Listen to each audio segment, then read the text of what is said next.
Federation of western India cine employees ने Pulwama attack के बाद एक नोटिस इशू किया था नॉन कॉपरेशन का। सारे जितने भी लोग हैं किसी भी पाकिस्तानी परफॉर्मर के साथ पार्टिसिपेट नहीं करेंगे, चाहे वो प्रोड्यूसर हो, चाहे वो डायरेक्टर हो, चाहे वो सिंगर हो, चाहे वो म्यूजिक डायरेक्टर हो,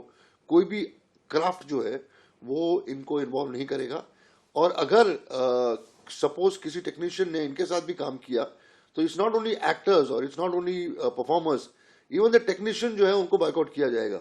ये हमने पहले दिन पुलवामा अटैक के बाद हमने ये इशू नोटिस किया था नॉन कॉपरेशन का। उसके बाद जितने भी अटैक्स हुए हमने उसको रीट्रेट किया कि हमारा जो ये नोटिफिकेशन है, नोटिस है, ये जारी है, इसको चेंज नहीं किया हमने, उसको विड्रॉ भी नहीं किया हुआ है। अभी जब सरदार 3 का ट्रेलर आया तो immediately federation of western India cine employees ने, जो लगभग 36 क्राफ्ट्स की मदर बॉडी है, उन्होंने इमीडिएटली सीबीएफसी को लेटर लिखा, आईएनबी मिनिस्ट्री में लेटर लिखा कि इस फिल्म को सेंसर सर्टिफिकेट नहीं मिलनी चाहिए, ये फिल्म को यहाँ पर रिलीज होने देना नहीं चाहिए। इमीडिएटली, ये 10-12 दिन पहले की बात है और अभी तक उसको सेंसर सर्टिफिकेट मिला नहीं है। होपफुली सीबीएफसी ने शायद हमारी बात को माना है और मानेगी भी, क्योंकि आईएनबी मिनिस्ट्री ने खुद एक नोटिस इशू किया था जिसमें उन्होंने कहा था कि कोई भी अगर पाकिस्तानी परफॉर्मर के साथ पार्टिसिपेट करता है तो उसकी चीजों को बाहर हम आने देंगे नहीं, उनको परमिशन नहीं मिलेगा।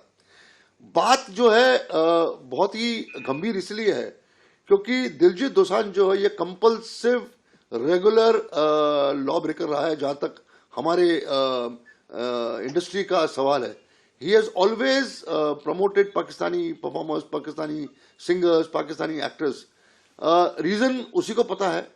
जब इंडस्ट्री उसको अपील कर रही है, और इंडस्ट्री को अपील करने की जरूरत भी नहीं होनी चाहिए, ये नेशन पे बात आती है, नेशन की इंटीग्रिटी की बात आती है, नेशन के इंटरनल सिक्योरिटी की बात आती है, तब भी जाकर ये शख्स जो है बार बार ये गलती करता है। हमने आज शाम को हम एक और नोटिस इशू करेंगे जहां पर हम ये अपील कर रहे हैं हमारे प्रोड्यूसर बॉडीज के साथ भी कि please appeal to your producer body, अपने प्रोड्यूसर एसोसिएशन के जितने मेंबर्स हैं कि please don't cast him, please don't work him. और इसके अलावा जितने भी इवेंट कंपनीज हैं हम उनको लिख रहे हैं कि इसके किसी भी इवेंट में आप इसको पार्टिसिपेट मत कराइए, इसकी सर्विसेज हायर मत करिए, इसको पूरी तरीके से इस देश से बॉयकॉट करना बहुत जरूरी है ताकि इसकी जो फैन फॉलोइंग है या इसका जो ये इतना कमाता है, इतना पॉपुलर है हमारी कंट्री में, और अगर ये ऐसे शख्सियत के साथ काम करेगा, ऐसे एक्टर्स के साथ काम करेगा जिसने ऑपरेशन सिंदूर के बाद कंटिन्यूसली ट्वीट्स किए हैं इंडिया के खिलाफ, इवन देन अगर आप नहीं मानेंगे फेडरेशन की बातें या इंडस्ट्री के इमोशंस को नहीं समझेंगे तो बहुत ही मुश्किल होगा इसके लिए, और आगे चीजें बहुत काफी गंभीर होंगी दिलजीत दोसांझ के लिए। ये इनका कुछ लोगों का एरोगेंस है, और इसका खास करके एरोगेंस है बिकॉज ये लोगों की बातों को नहीं मानता है, इसको जो करना है ये करता है। लेकिन इस बार जो ये हुआ है, सरदार 3 का जो इशू है, ये बहुत ही सीरियस हो गया है। और it's not only organization, it's not only film industry. मुझे इस बात का यकीन है कि जिस तरीके से इंडस्ट्री ने रिएक्ट किया है, फेडरेशन ने रिएक्ट किया है, 5 लाख वर्कर्स, 5 लाख टेक्नीशियंस ने जिस तरीके से रिएक्ट किया हुआ है, इसका असर जो है वो 110% होने वाला है और इसको माननी ही पड़ेगी इंडस्ट्री की बातें। नहीं, ये नॉन कॉपरेशन है वो इसके against in any film for that matter, इसका असर दूसरी फिल्मों में पड़ेगा क्योंकि रिएक्शन होगा। हम जो नोटिफिकेशन निकाल रहे हैं वो इसलिए निकाल रहे हैं कि जिस प्रोड्यूसर ने दिलजीत दोसांझ को अपनी फिल्म में लिया है उस फिल्म को सेंसर सर्टिफिकेट नहीं इशू होनी चाहिए, बिकॉज ये डिफॉल्टर है, इसने कंट्री के अगेंस्ट